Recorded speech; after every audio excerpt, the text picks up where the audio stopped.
होती है। आज बेन जॉनसन के कुछ वर्क्स की चर्चा होगी। Ben Jonson is also called the father of mask play. Mask play literary term जब डिस्कस किया जाएगा तो डिटेल में चर्चा हो जाएगी। आज उसके वर्क्स की चर्चा कर ली जाए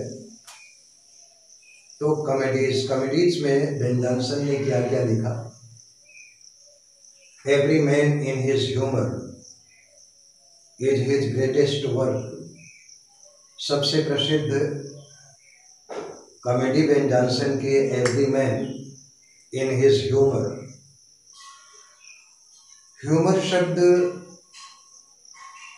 वास्तव में कुछ शरीर में, मानव शरीर में जो लिक्विड होते हैं, तरल पदार्थ होते हैं, उसको प्राचीन यूनानी धर्मशास्त्रों में चार ह्यूमर माने गए हैं। According to Greek myth there are 4 constituents in human body.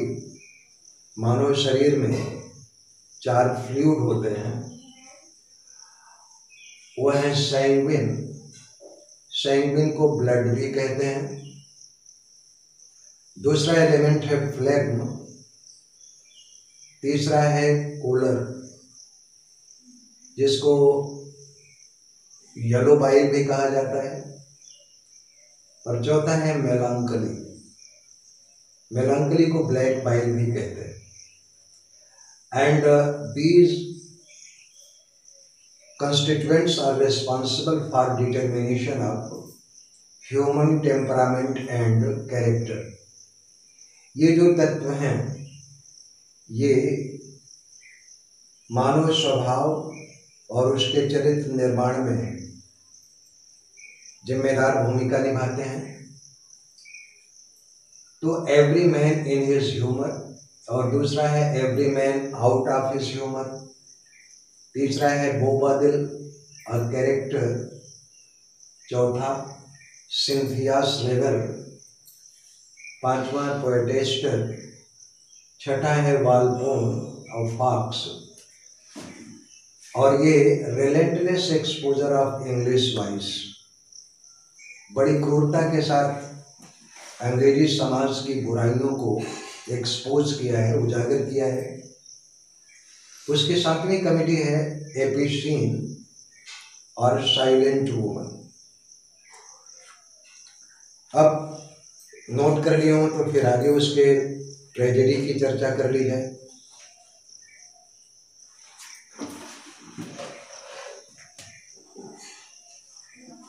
Roman tragedy.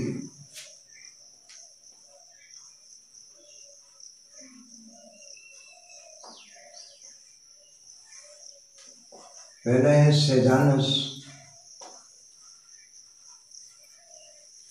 And his fall. सेजानस और उसका पतन। और दूसरी रोमन ट्रेजेडी है कैटिलाइन।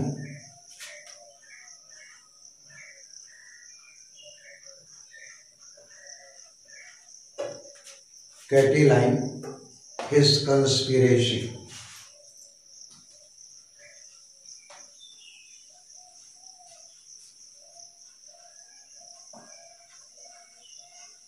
कैटिलाइन हिज कंस्पिरेसी, ये 2 बेन जॉनसन की रोमन ट्रेजेडी हैं। और अगर उसके प्रोज वर्क की बात की जाए, इस prose work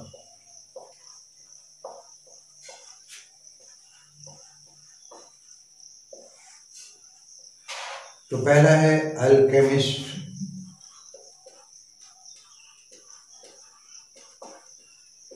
alchemist, the entire play is written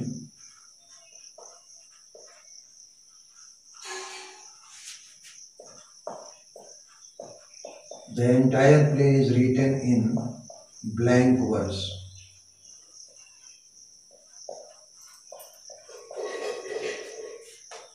दूसरा है बार्थोलोम्यू।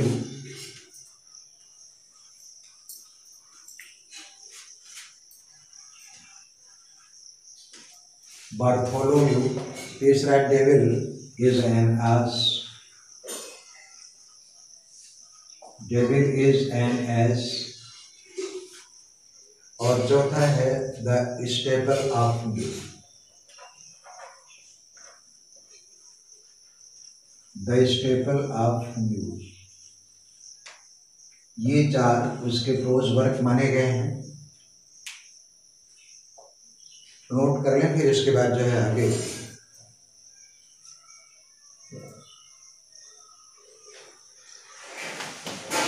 स्पीड सही है।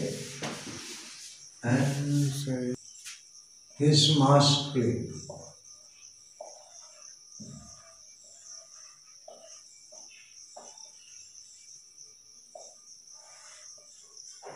क्योंकि बेन जॉनसन को फादर ऑफ मास्क भी कहा गया है, तो उसके मास्क प्ले हैं मास्क ऑफ ब्यूटी।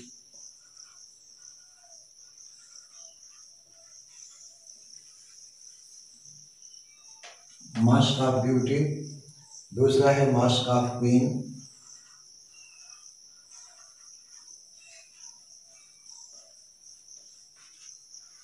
और तीसरा है Oberon, fairy Prince.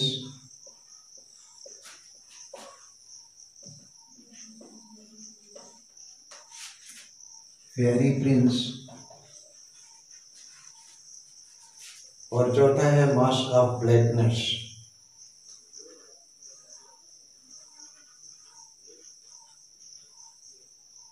Mask of blackness.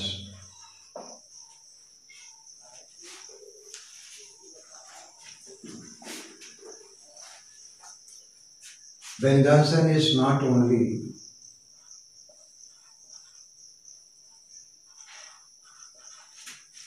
Ben Jonson is not only the propagator, inventor,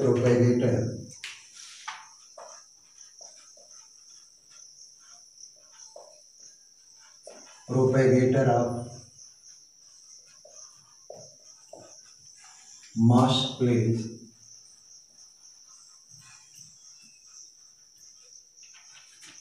he is also the father of anti-mask plays.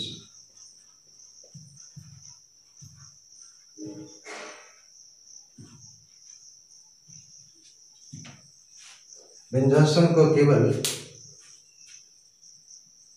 Mask play का ही इन्वेंटर या प्रोपेगेटर नहीं माना गया है, बल्कि वो एंटी मास्क का भी जो है फादर कहलाता है।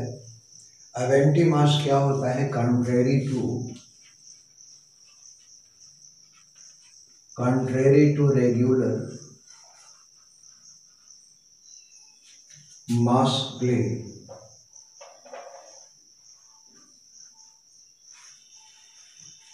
the characters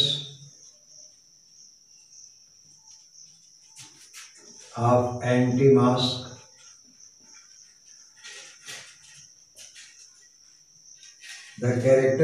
anti-mask are grotesque,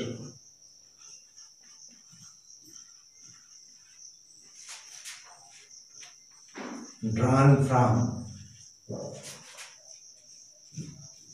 lower strata of society.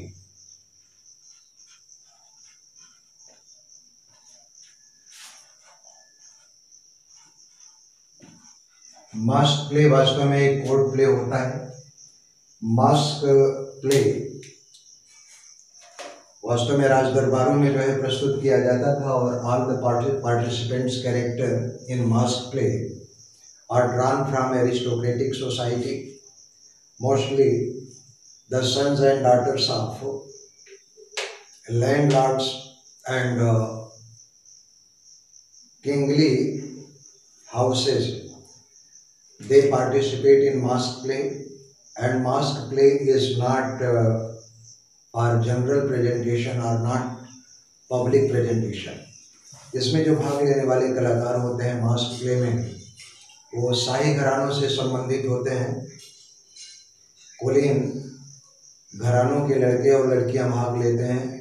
They wear gorgeous costume, और बेशकीमती कॉस्ट्यूम पहनते हैं। लेकिन एंटी मास्क में जितने भी कैरेक्टर हैं वो एक तो ग्रोटेस्क होते हैं, बेहद भद्दे, and they are drawn from lower strata of society, जो समाज के निम्न तबके से संबंधित होते हैं। तो बेन जॉनसन केवल मास्क प्ले को ही इन्वेंट नहीं किया था, इंट्रोड्यूस किया था इंग्लिश लिटरेचर में, बल्कि वो फादर ऑफ एंटी मास्क भी कहलाता है। Actually the aim of anti-mask is produce boisterous laughter। केवल भद्दे हंसी मजाक के लिए जो है एंटी मास्क को पेश किया जाता है। Ben Jonson was not only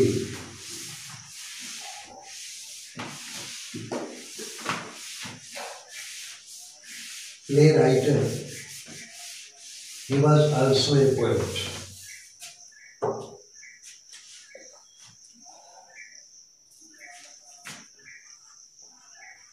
Ben Jonson was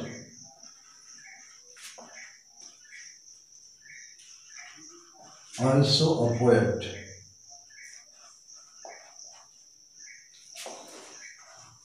His poems are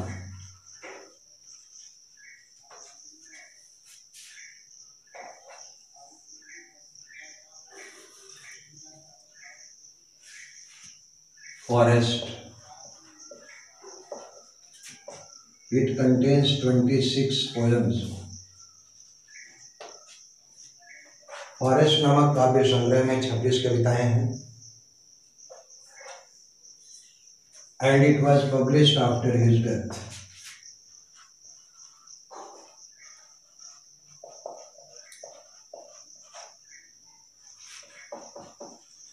After his death, the most famous poems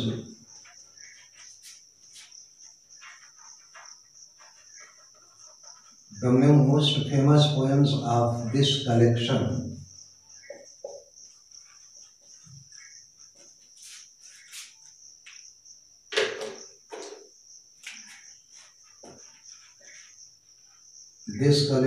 are, इस काव्य संग्रह की जो है प्रसिद्ध कविताएं दो हैं। कम माई सीलिया,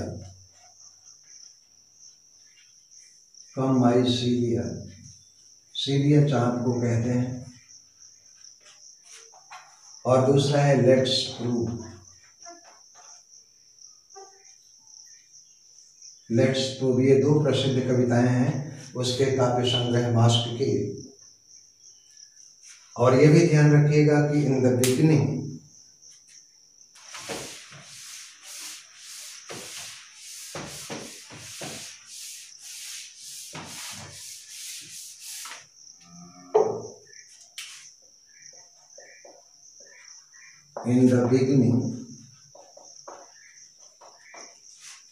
Ben Jonson was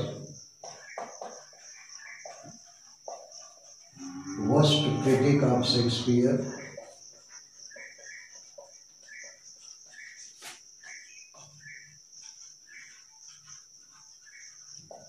शुरू में बेन जॉनसन शेक्सपियर का बहुत बड़ा आलोचक है, but later on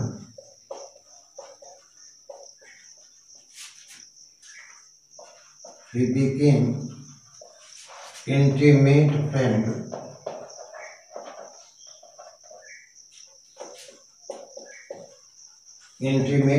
to Shakespeare,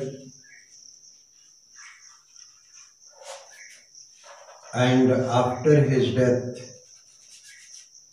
he was on the deathbed side।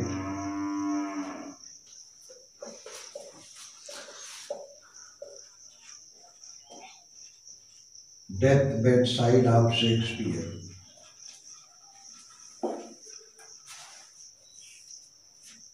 शुरू में बेन जॉनसन शेक्सपियर का बहुत बड़ा आलोचक था, लेकिन बाद में जब शेक्सपियर की प्रतिभा से परिचित हुआ बेन जॉनसन तो बड़ा अंतरंग मित्र बन गया।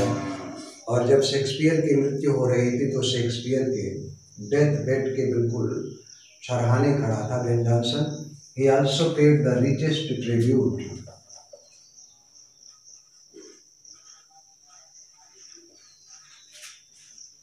He also paid the richest tribute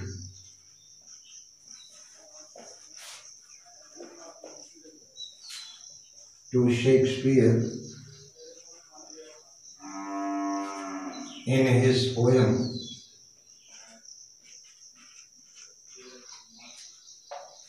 To the Beloved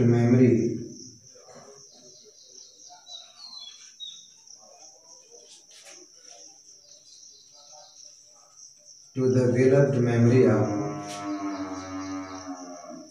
Shakespeare. उसने सबसे बेहतरीन श्रद्धांजलि शेक्सपियर के लिए दी थी अपनी कविता लिख करके, to the beloved memory of my friend Shakespeare. और शुरू में जो आलोचना किया था शेक्सपियर के बेन जॉनसन ने, वो स्मॉल लैटिन और लेस ग्रीक कहा था। स्मॉल लैटिन और लेस ग्रीक का मतलब होता है जो अनपढ़ हो और गंवार हो, उजड़ हो, ऐसे व्यक्ति के लिए फ्रेज है। Shakespeare new small Latin and less Greek. और मेन चीज ये लिख लीजिएगा, he was also the propagator of theory of humor. He also wrote farce.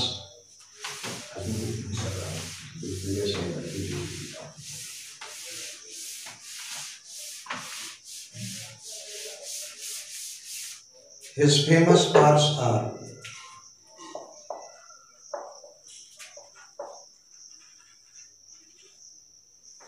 farce play. Plays are, पहला उसके प्रसिद्ध फार्स प्ले जो है वो सैड शेफर्ड इनकम्प्लीट है।